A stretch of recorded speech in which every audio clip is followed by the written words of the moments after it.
A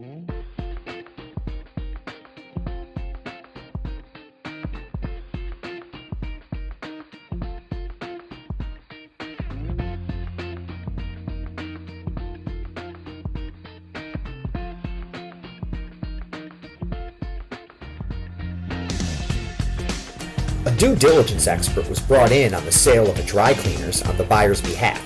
A deposit had already been placed and escrow had opened. This is when the buyer was told the due diligence period started. The CPA wasn't shown the purchase agreement or escrow instructions until weeks later. Here is what he found during his due diligence. Number 1. The employees were being paid as independent contractors on 1099 forms and not as W-2 employees. The IRS would never go along with the staff not being employees. Number 2.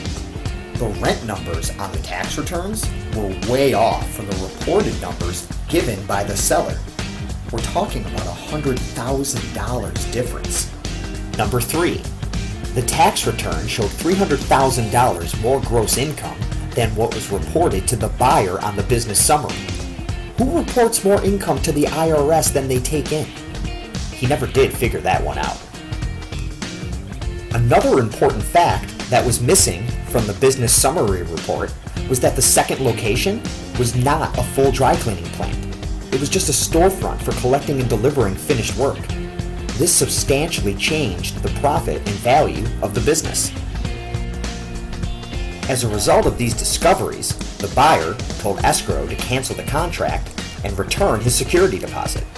However, to our shock, escrow gave the full $30,000 deposit to the seller and broker. Turns out the broker, instead of giving escrow the purchase contract, which has a due diligence period, the broker gave the escrow different instructions, saying the due diligence period had been completed, which meant if the buyer didn't go through with the purchase for any reason, he forfeited the deposit. There are 3 lessons to be learned from this. First, read everything you sign. If you don't understand it, don't sign it until you do. Number 2, get advice from the beginning from an experienced CPA, attorney, and your own broker. Don't rely on the listing broker. And number 3, assume nothing. If it's not written, it's not true. If you'd like to learn more, visit bizben.com, where you will find thousands of California businesses for sale and wanted to buy, as well as resources, blogs, articles, and even more informative videos. Visit bizben.com today.